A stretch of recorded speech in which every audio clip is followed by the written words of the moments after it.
Hey everyone, welcome back to So Wizard Podcast Rundown of AFI's 100 Years, 100 Movies, 10th Anniversary Edition.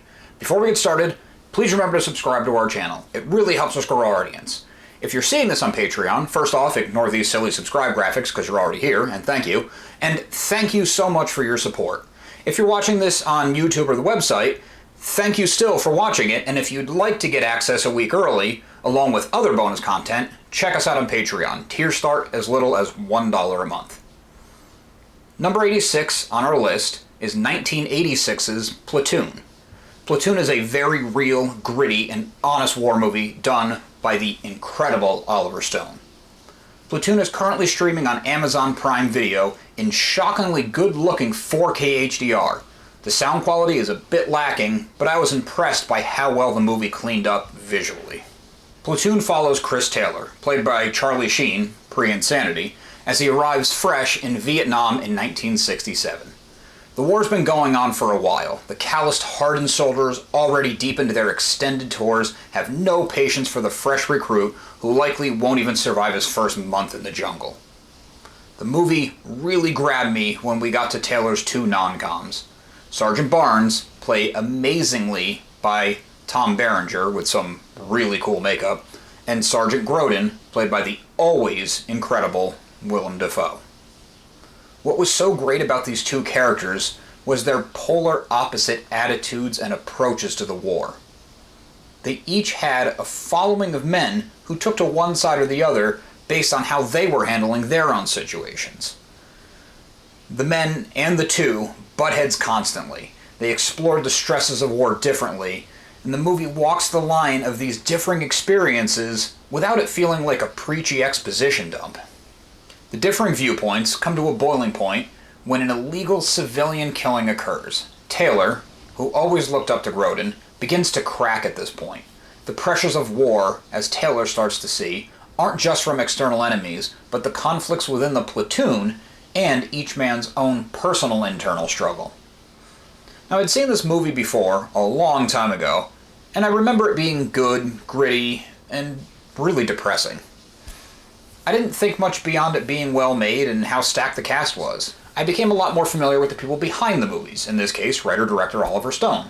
Stone was a guy who did a good job tackling subjects with an honest eye and also seemed to have an affinity for history. I'm always a little bit wary when movies tackle real things, one for the Hollywoodization of it and truncating of facts, but also two because generally someone sits on a point of view and is trying to get it across.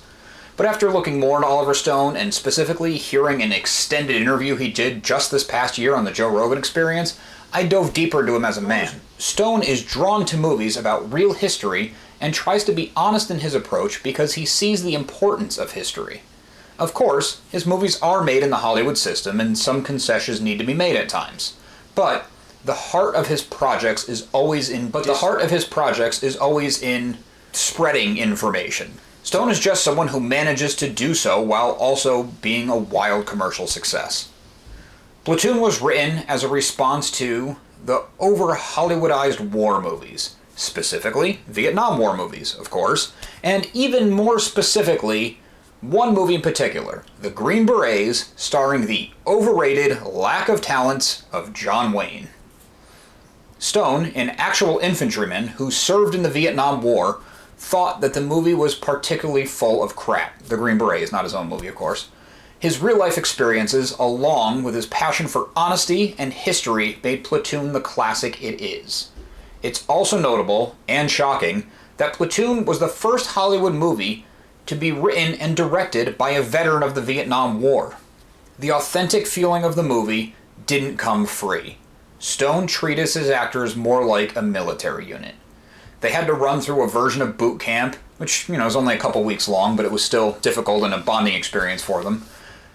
And on set, through the whole production, Stone was reported to be abrasive, leaning towards abusive on set.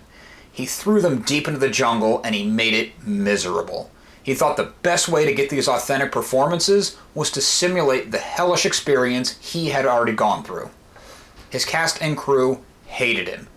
Johnny Depp has even said in an interview that Stone was so aggressive toward him in one particular scene that Depp almost vomited, and despite having done the scene and getting through it, Stone made him run it again. These insane tactics and stories come up every so often in Hollywood.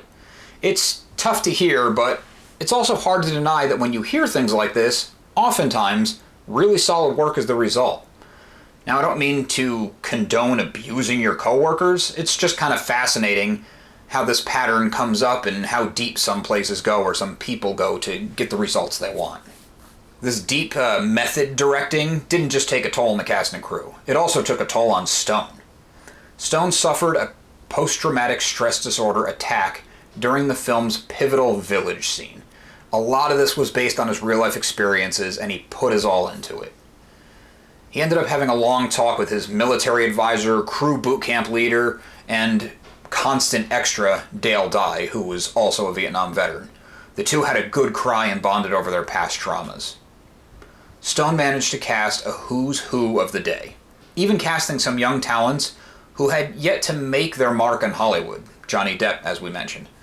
Almost the entire cast is familiar faces, most of which still have successful careers running now.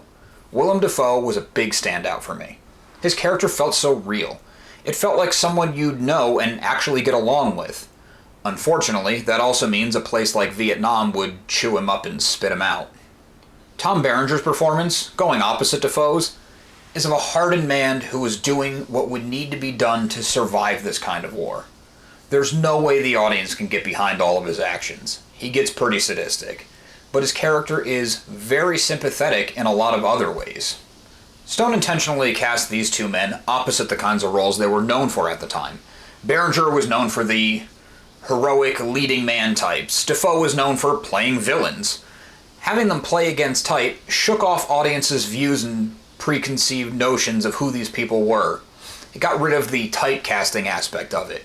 And it clearly worked because each man received an Oscar nomination for their work. Watching the young Charlie Sheen, it was a bit of a reflective experience as an audience member, remembering how great he was as an actor. He made some seriously cool movies throughout his career. Even up to more recent times, the seasons he was on of 2.5 Men were hysterical before he had his mental breakdown or whatever you want to call it, and then the show did a horrendous job recasting Ashton Kutcher to take his character's place. I'd really like to see Sheen get cleaned up and get a second chance at a career, or a third or fourth, I'm not even sure at this point, but a career resurgence since he was such a great talent. Given how good Sheen is in this movie, it's crazy to think that he almost wasn't Taylor. He read for the part, but was deemed too young. Emilio Estevez, Sheen's brother if you don't know, was offered the role. The finances for that version of the movie fell apart, and it took Stone 2 years to get it going again. By then, Estevez was committed elsewhere, and after another round of auditions, Sheen got the part. With a budget of just $6 million, Stone did a great job putting every cent onto the screen. This is even more impressive given the lack of cooperation Stone received at almost every step of the way of making the movie. The US military, for one, wouldn't cooperate, so Stone had to pay the Philippine Army for gear. The film was also started right before a revolution broke out where they were filming. All the filming permits were void. 2 days after the cast and crew arrived in the country, it looked like the movie was going to be canceled. Stone had to go himself and bribe the new government officials to be able to go on making his movie. When Platoon came out, the opening weekend was a mere $241,000. However, it would go on to gross $138.5 million, the vast majority, understandably, coming from the United States. Platoon was nominated for 8 Oscars, and ended up winning 4 of those. Best Picture, Best Director, Best Sound, apparently, because I personally thought it sounded like crap, to be frank, and Best Film Editing. It won 20 other awards from prestigious organizations like the Golden Globes, BAFTA, and of course, many more. Platoon was a movie that I've been meaning to revisit for years. Oliver Stone is a true auteur. The incredible filmmaking, superb acting, and attention to realism make Platoon an undeniable classic. Thanks for watching. Be sure to come back next week for number 85, A Night at the Opera from 1935. Remember, these AFI countdown videos hit a week early for our patrons over on Patreon. Tiers start at just $1 a month, and you get multiple bonus shows in addition to this one for it. Be sure to listen to So Wizard Podcast every single week wherever you get your podcasts. SoWizardPodcast.com is your resource for reviews, recommendations, videos, merchandise, and more. We love and appreciate hearing feedback, so drop us a note in the comments or leave us something on social media. All of our accounts will be found after the show and in the show notes. Thanks again.